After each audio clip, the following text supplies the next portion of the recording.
vraiment plaisir à trop ya cause à la place katine sika oyo parce que naza moko ya ba artiste ya mboka na biso Congo lelo oyo kosangana na biso eza pona initiative oyo bimaki epai ya bandeko na biso mususu na cadre ya ko se soutenir entre nous yango idée ezalaki ke mukolo ya lelo le 18 avril tokende ko déposer pierre tombale ou bien tokende ko sala pierre tombale ya ndeko na biso Chico Pululu oyo atiki biso déjà ça fait année déjà donc yango ko kuta na biso lelo na place des artistes nenge tozo kangana awa inde ti nécropole mais balobi ba surprise ezali ba surprise wana balobi to ko dévoiler ngote nyonso eroye banarara yango to sangani awa pona kokende ko poser pierre tombale ya ndeko na biso Chico Pululu ouais wana nyonso soto landi yango seke to kosungana te soto landi eloko wana to kosungana te tozo sala yango etant que ba artiste et puis en dehors ya ba association to yebi entre nous qui amitié tozalaka nango mutu na mutu yebi ke na mutu boye tozalaka bien na mutu boye zalaka boye po soto bito la ndara association et ozwa biso temps lelo oyo bandeko boni batika biso tala initiative oyo ya kubanda ba Pierre Tombal e bandaki pa bandeko na biso ba utaki ko simba comité otoleka bandeko Gabriel ba Pierron Ndombas ba Lema bana tout ça relève bandeko mususu bazui ba Christian Shoga ba Fatou Kayembe ba Louis Mbuyi ba Ginola ba donc ba Mama Kalunga ba Pasumdiata donc ezali eloko moko pona ko se soutenir ngasko na roloba eloko moko ndeko na nga minata lobaki na bandeko oyo basala ba analyse ya ba kombo na biso ba artiste bazwa rapé temps ya osala ba analyse ya biloko ya boye batu mo boye kaka ba lali ba lamuki balobi ke non to ça la ndeko na biso Pierre Tombal lelo ba artiste ba kufa ebele biso to kuta ba grand mais ba grand on a pété sur bazwa ba initiative oyote tant toye bandeko idée pesa mi to sala ba makambo eza ba makambo ko encourager au lieu que ezalaka moi ba futilité moko ata bandeko kutu donc discussion moko zanga na ngotina mutu azwi pena temps te caméra na ye abana koloba intel eza propreté donc toi bandeko na bino soki mabe ezali na place to le gara na ba internet bengata ndeko wana so za numéro nete luka mutu oyo za numéro na ezalaki nini botika boye donc ba initiative ya ko encourager yango lelo oyo eza Chico Pululu bandeko bakufa ebele toyebi ke bazolo bango bongo bino kaka lobi pe kolala kolamuka tant susu pe kozala to kanisa pe bandeko mususu to kanisa bandeko mususu e kozala bien vraiment initiative eza très bien eza nango vraiment bon côté idée à NTPC d'abord eza nan ko sangisa ba artiste ya mabe eza siko tant suna bato bazali boso na biso po ba makambo oyo eza ba makambo oyo association de fo sala yango ya ko réunir ba artiste ya ko créer donc c'est ça parce que ANTPC pesa na groupe WhatsApp mais ezana batu musu na kati bazate ba misu bakita po nini tamso mona ba masolo mo boy comme oka oliaki nini yo na kati association to yesu na makambo oliaki nini o meli nini donc eza propreté ba makambo fo ANTPC sala ka yango mais soki batu musu ba se retirer moi muke na ANTPC za suite ya ba dirigeant ya ANTPC mais ngana oyebisa bango baluka moyen ya ko associaka ba jeune oyo bazana vision ke ezala ke botsena bino ba jeune moko boy wana ba jeune on bazaka yeno yebo ala taka kosimi ya mukie ba kumbelo kola ngulu moko boy toki ya tina ta idée nini ba oya non bazana ba initiative te bazoyana bangoka kolandaka ba mikolo musuna sima eza propreté bango balingi oyoka te ke oh non batu ba kuta na place intel boy moi mukie ko bima wana biso muso atali su to kozala te wana basangani entre bango bazo swana bazo kenetina ba parquet ba ko matina ba justice kasi c'est ça musala oyo ANTPC ko sala s'il y a un problème et bengi no bandeko wana bazana problème yaka nanu mais bino makamunini so ezake bo sangisa bango te bo bengi nanu moko na kwena ye après boluki terrain d'attente moko boye pour que bosangisa bango bopesa conseil pe likambo esila mais na mitso ndungu ndungu eza mais soki moko akufi ya NTPC bimi mais tant ba problème eza a NTPC monana te donc wana vraiment des apena ma yobo. Moi je pense que bateau bas informé te faut ba dire que le lot ozali ko sala Pierre Tombal yande on a biso Chico Pululu biso za ba artiste Pululu sala ki oya ko sala na monde art asala ki ba preuve na ye alors biso bande ko na ye to s'organiser ki ndenge sala kaka pona ko kanisa ye et puis to lobi to kutana lelo pona ko sala Pierre Tombal na yango to kutana na place des artistes na victoire pour to so Mwanzela ya métropole biso tout donc pona ko kanisa ye quoi donc robo sana semaine muninga na biso ndenge basala ki na dadi kambala ndenge to sali na Pululu ndenge to go sala pena pona ndeko mususu ndenge comme habitude ya ko kanisa ka bande ko na biso ndenge ba ko kanisa nga pe lobi donc je pense que motif ya ngwana. Est-ce que c'est une association ou c'est un Sibino ou bien c'est comment? Bon, moi je pense que ça c'est une association, mais c'est juste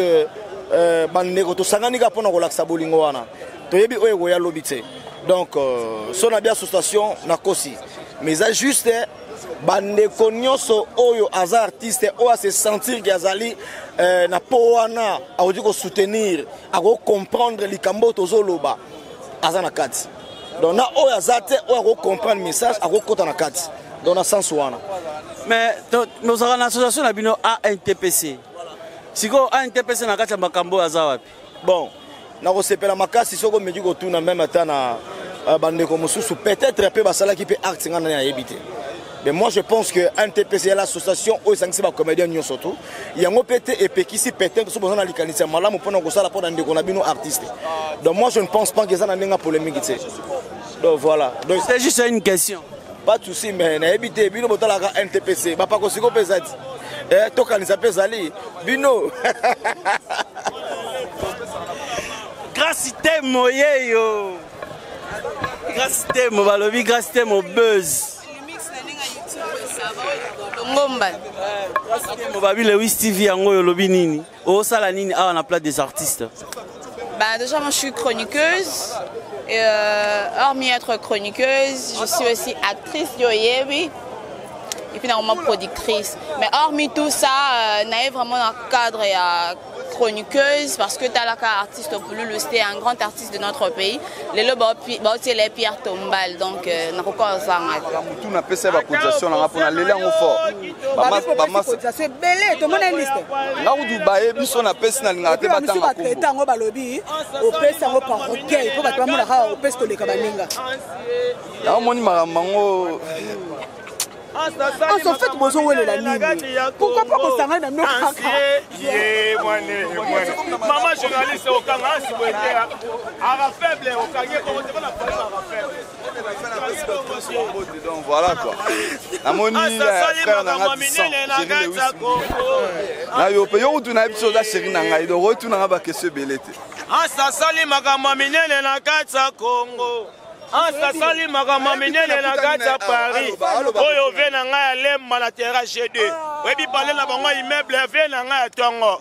Ansi ba petit boya mais ba ko maté. Bon il y a pas les autres qui les autres le roi. Fallait pour pas aloba botika ansa paiement. Vraiment était kitoko ya poto na kitoko ya Kinshasa bouchance ye asikolo ko katie fimbo na fimbo. Bon jusqu'à présent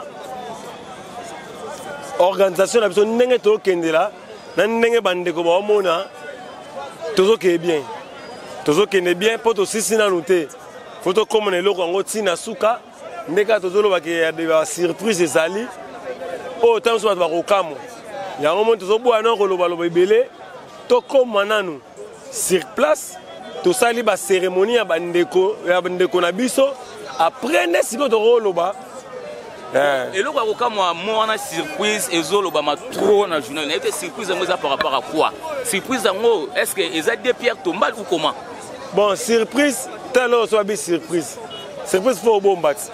faut bomba biso moto et bi surprise zanine to ebi non na biso na bino boke mo na surprise ngo kuna kala mingi to okende OK kala mingi to okende ouais to bi makambo yo e bandi na biso te ya baida Pierre Tombal ba ngami soti to mona bande na so basi ba sala yango comprendre ba face miracle ba sala e ba nango lelo te so biso na kati ya bomoko to bulaki idéologie oyo na kati ya bomoko to bulaki idéologie oyo ndenge nini to kopesa bande na biso kimia esika bazali ba pema na kimia yango moni ke to na idéologie oyo to banaki ya pa fe na biso dadi to sisi pa fe na biso dadi ale ndeto esiko oyo et pas ya Chico Pululu. Nous avons continué. Nous avons continué. Nous avons continué. Koloba mingi mabe. Biso to loba mukie to sa nde musala e mona c'est ça. Siko association ANTPC za na kati mambo. Bon ngana na be na loba sima. Na be na loba sima parce que to ta na misala o biso to sali na o bo sala. To na o ba sali so resande nini. Mais si quoi organisation tout le monde qui y a Dadi Dikambala et Zaki on dirait ba bureau na nim ba ko sima organisation y a Pierre Tombal naï mais ya Chico Pululu tout le monde soupé ba bureau naï si quoi makambo comme ba makambo ya ba coterie so ki muto na kufaki ala ki bureau na yo il faut ko sanga na po bongo Lewis ça bureau Pululu Lewis so ba bi le bata ba film ba tourner dans le ça ko le ka 10 ba tourner Pululu le ka 10 mais Lewis ça dans la organisation. Mais vous avez bureau pour poser bureau. Non, nous avons bureau pour tout comment tu auras déjà famille. Tu as déjà famille. Comprends? Tu as déjà famille. Bah le but c'est pour soutenir un frère Mouni faut un bureau non. Faut un bureau non. Et là bah tu me va contribuer bah jouer à pour lutter. Des exemples on peut dire Mamulopo. Mamulopo parce que États-Unis pour le ebima. Mais tu as souci au Mamulopo azalaki nango na makambo italiani na Chico Pululu. Vous comprenez? Tout le Hollandais ba biloko ya mikemi oyo ezoboma théâtre. Oyo ezoboma théâtre biloko ya mikemi yango to linginde te. Donc so to telema bon moko to telema pour na libela, pour to la sunte to ke nango mba mo bongo c'est ça. Mais na roloba mingi mais na retour.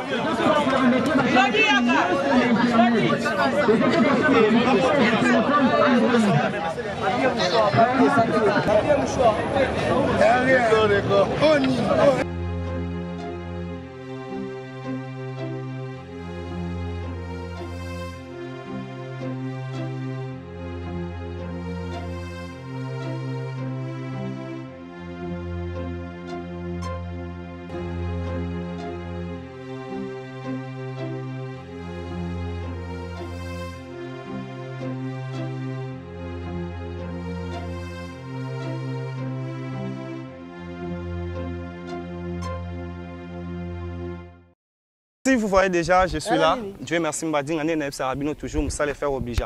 Tout ça, après qu'on a place des artistes en victoire, on a mon lobby, les solo, équipe technique mobile, il faut tout comme dans notre pôle, place où les lots posé Pierre Tombal, il y a artistes comédiens, il y a tika biso le to kende une année demi bientôt là 2 ans, ba collègue inaye, ba ndekone ba lobby entre Montréal, to tambola. C'est normal, les collègues qui ont lobby qui non, Chico Pululu. Partout au monde, si vous avez déjà une vérité, une réalité,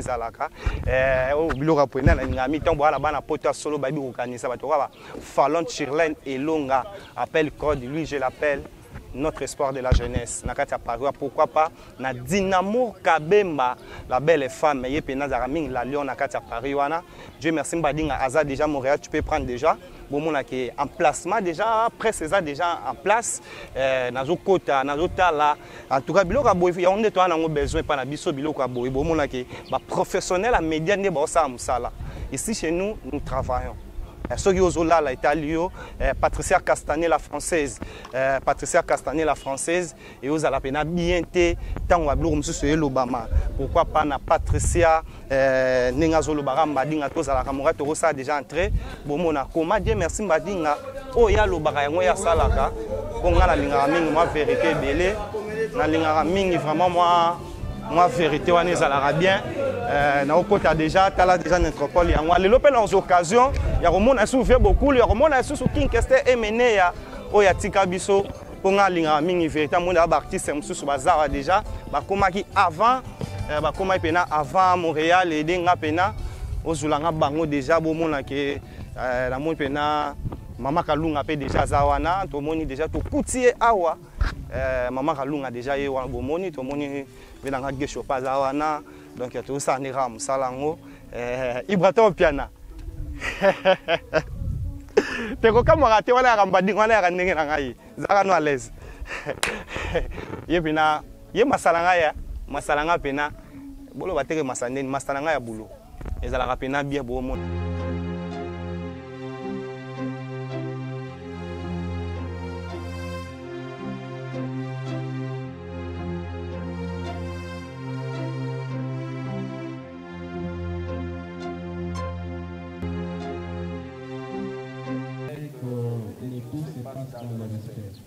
Merci.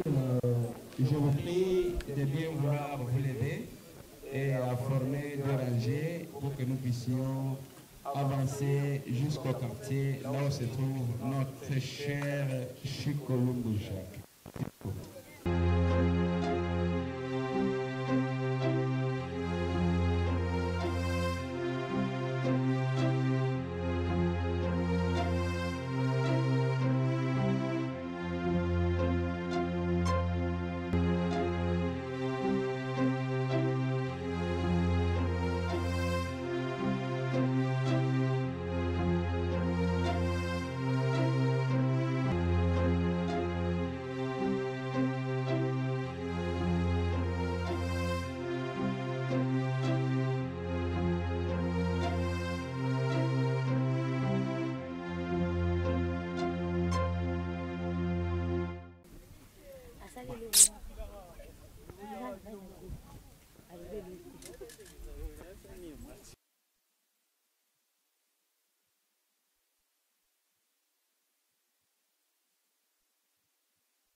Bana na misatu oyo baza représenter bandeko na bango.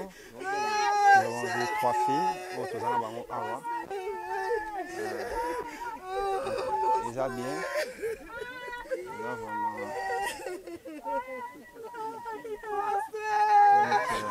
eza ebele tozela maloba ya baresponsable oyo baza na biso.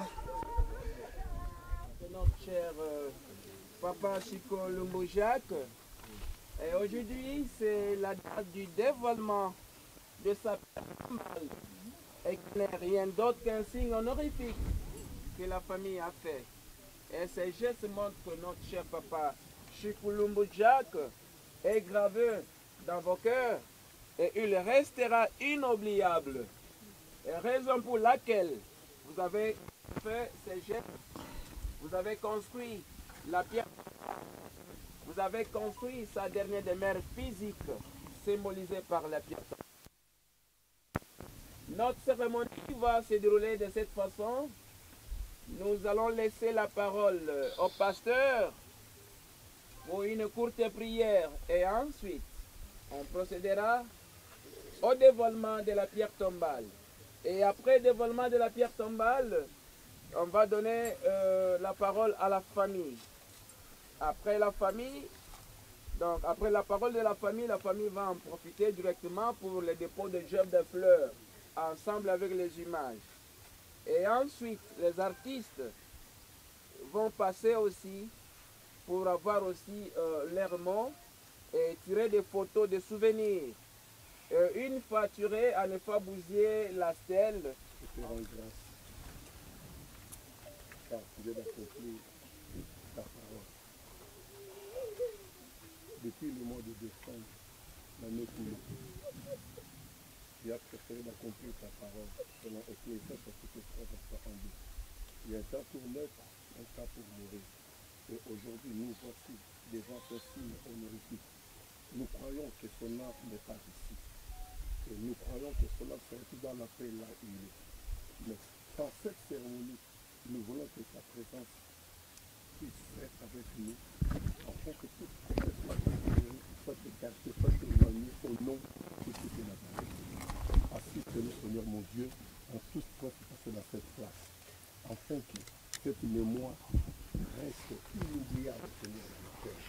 prends contrôle en tout et pour tout pour ta gloire. Au nom de Jésus-Christ, notre seul Seigneur, et ressuscité de mon Jésus-Christ Nazareth, nous avons ainsi prié en disant Amen. Amen. Nous venons lui dire un dernier au revoir. Ça veut dire que nous avons beaucoup pleuré et aujourd'hui on dit voilà, dernier au revoir, fini les deuils pour notre cher papa Chico. Nous allons procéder au dévoilement de la pierre tombale. S'il faut rester, je crois, 1 minute de silence en observant la photo de notre papa Chico, en pensant de ce qu'il était pour nous.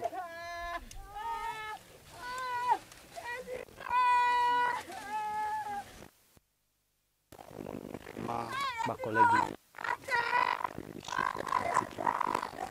après une année, depuis le mois de décembre, Tilelo, Chico Iwana va dessiner na tenue na ye o za ko jouer nango na sibo. Chico Laza ki mutu ko bana tra.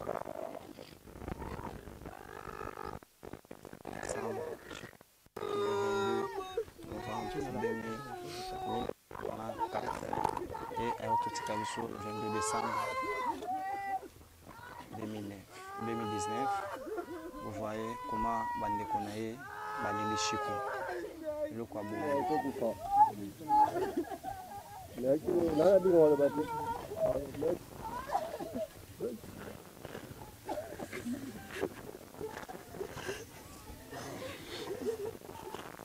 Est-ce qu'il y a quelqu'un qui a fallu déposer la gemme des fleurs? Non. Ok, voilà. Les enfants sont là. Il faut aller de l'autre côté, prendre un peu de photos avant que les artistes interviennent. Allez-y, les enfants. Attends.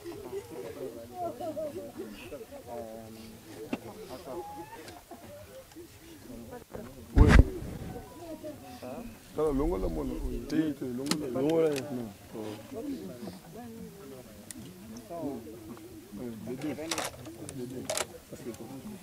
Ils prennent que des photos de souvenirs. Hein? Juste, l'autre peut passer de l'autre côté. Passer de l'autre côté. Elles vont se faire ici.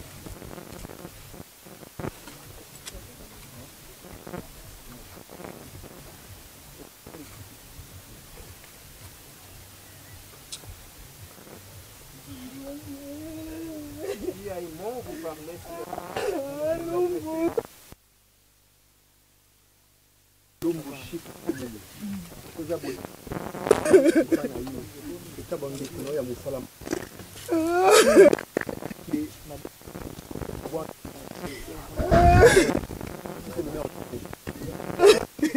à jamais à travers la créativité lève de l'esprit, semble déjà toujours. Merci de tout d'avoir profité de cette occasion pour la Kolobaki. Pour la démarche, pour la faire la vie Chico mais ensemble avec vous, on a voulu aussi inviter ceux qui ont fait la décoration sur le côté. Ils sont avec nous. Le vote conseil pour nous, avec vos contributions, on s'est dit, on peut faire d'une pierre deux coups. Et on a pensé à faire quelque chose pour vous découvrir notre cœur. Pour tout ça, nous surtout, pour la contribution à l'union, puisque nous avons pensé comme surprise, tout ça là, il y a bien de l'établissement. Et puis, je dis que la cheminement, on a pris pour le jeune. Merci. Au moment toye awa la deuxième surprise oyo artiste comédien ba bombela ki bino ba fine na bango ya cinéma après ba contribution na bino après makam na bango ba cameraman tous comme d'hab. Vraiment deuxième surprise yango au moment déjà notre autorisation que ça shoga ndenge abamemeli makambo ba fatokaye mais ba mama kalunga au moment. Le caméraman, le caméraman, tous les calibres, papa. Nous allons suivre ces démarches.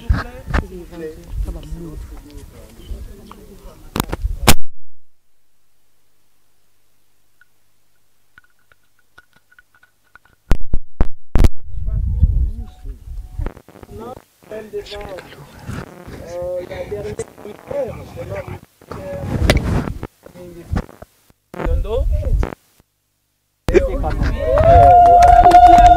Vraiment. Félicitations. Et voilà maintenant. Marie-Jeanne. C'est un signe honorifique. Ah oui. Ça signifie que notre chef Solange est gravé dans nos cœurs. Merci. Raison pour laquelle on a pas dernière physique.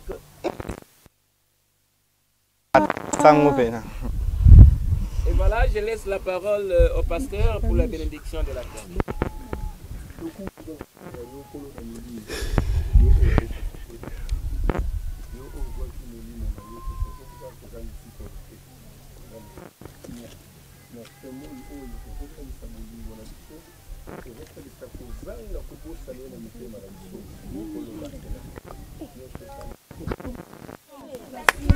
Eyokani penzago.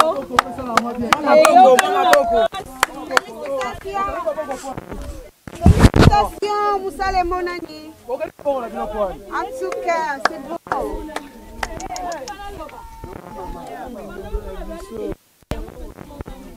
Yamayo, merci l'organisation Yaya.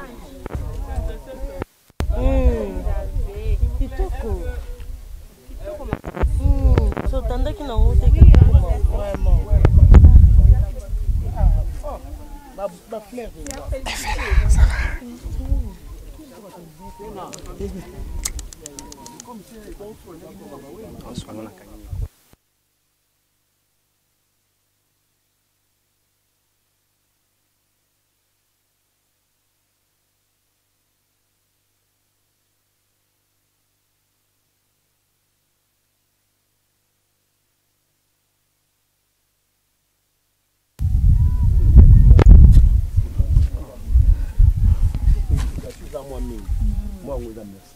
D'abord, merci au trio qui nous a tous donné cette intelligence, cette bonne volonté, cet amour. Et merci à vous les artistes. Hier, j'ai parlé aux artistes, à certains artistes qui ont mal fait. Excusez-moi que je vous le dise ici aujourd'hui. Et aujourd'hui, je vous félicite et je vous demande merci. Et bien, au nom de toute la famille Ngolomingi, puisqu'on m'a mandaté, par ma propre bouche, nous vous disons merci. On n'a donné aucun franc. Vous avez pensé à votre soeur, votre frère, votre mère, votre petite fille, votre amie. Et vous avez dit, je n'oublierai jamais les termes que tu as utilisés de l'autre côté, que au travers œuvre na bango bobo sana bango. Moi par exemple, comme me dit mes connaissants, je peux dire j'ai déjà enterré la soeur, c'est fini. Mais vous, quand vous tournez, tout ça là qui a mon aïe. Quand vous allez bon là qui a mon aïe, peut-être ma beauté la sous image na été mais bino bo vivarana est-il bo ça là. En tout cas, le mot aux clés, aux socles, les accords, merci. Continuez à faire ceci. Encouragez ce genre de personnes, ce genre d'initiatives. Arrêtez de faire autre chose. Faites ça. En tout cas, je ne sais pas. Je ne sais pas. Moi qui aime bien parler devant le pléthore, aujourd'hui je suis taciturne. Les mots, ils ont suscité. Sinon, merci. Je vous promets de vous aider et n'oubliez pas non plus son groupe. Encore une fois, merci. Je crois que c'est tout ce que je peux. Bravo. Merci. Bravo. Merci à Mayo. Oh. Chère famille, je crois que c'est ici qu'achève la cérémonie. Pardon, je vous remercie et je vous souhaite bon retour à domicile.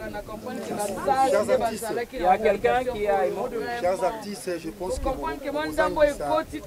merci beaucoup. Vous m'avez déjà tourné en solo. Premièrement, le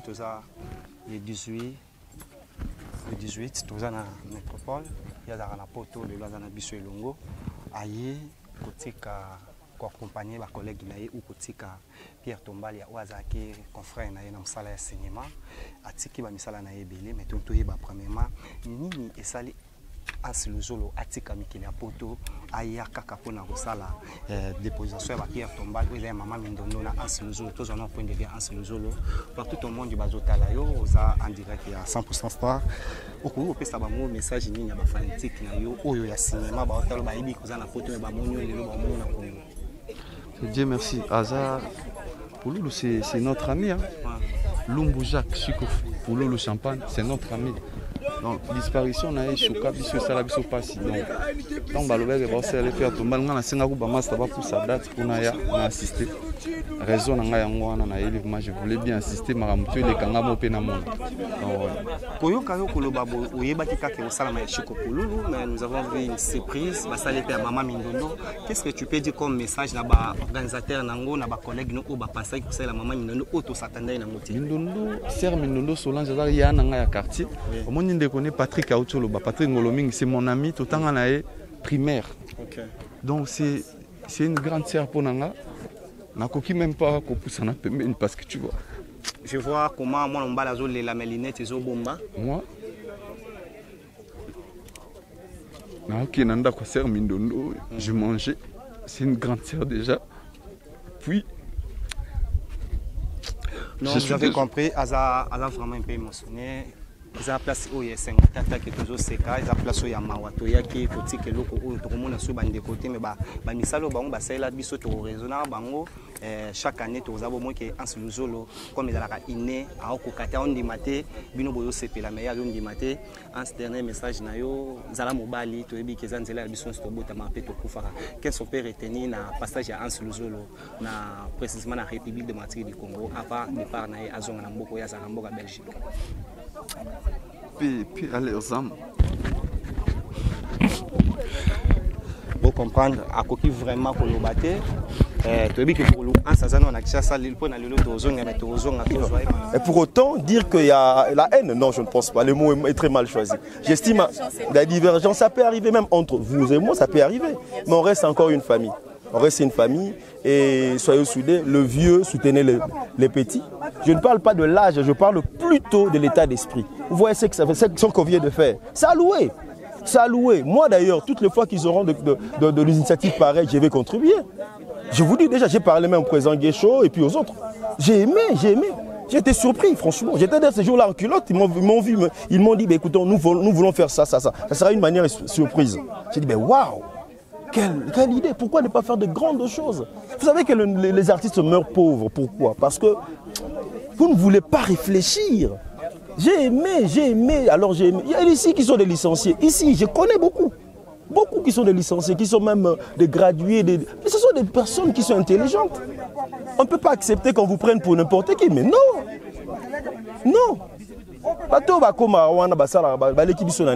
Alors faites ça dans votre boulot. Nous ne voulons plus, personnellement je ne veux pas que les artistes meurent pauvres. Non. Faites des choses. Mais s'il faut ça, ordre des artistes, c'est ça, l'ordre des artistes. Pour combattre l'esprit à Bampaka, aux jeunes, mais esprit à Bampaka, vous avez ça, na bino. Et ça, c'est normal que les artistes soient pauvres. Non.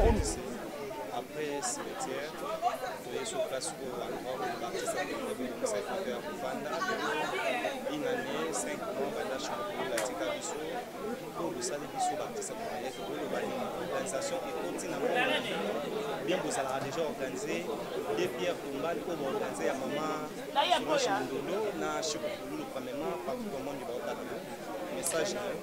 Ouais, déjà dans le banon merci na comité d'organisation il y a Pierre Tombal, il y a défunt Chiko Pouloulou et ainsi que na Batou Bossali Pierre Tombal, il y a maman Solange Mindondo, ils ont qui surprise pour Nabiso. Dans le baka, ils ont organisation, et non que tu comme organisé, tu as déjà organisé.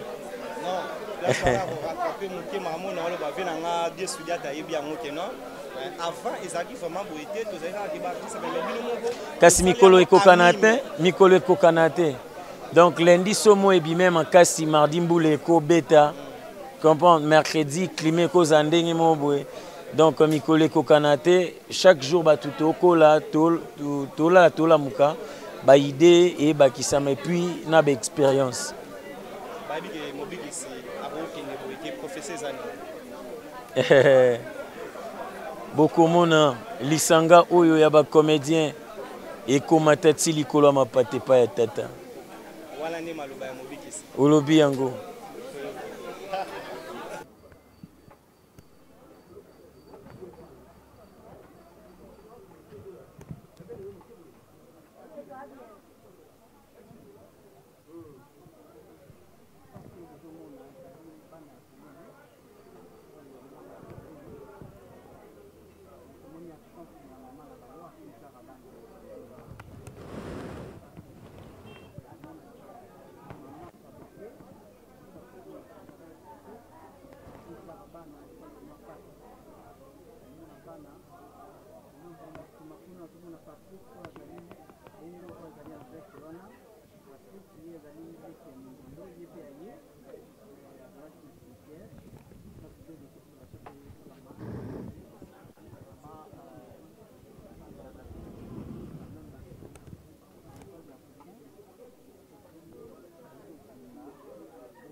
Bon, watemi basalisi wana.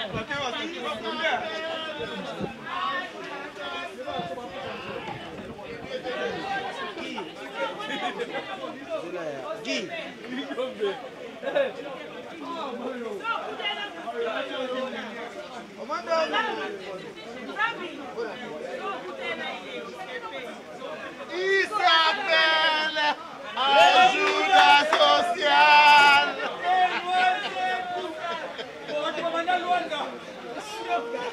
Nava boto la no mutute. Nava boto la no mutute. Otaka debeleti. Otaka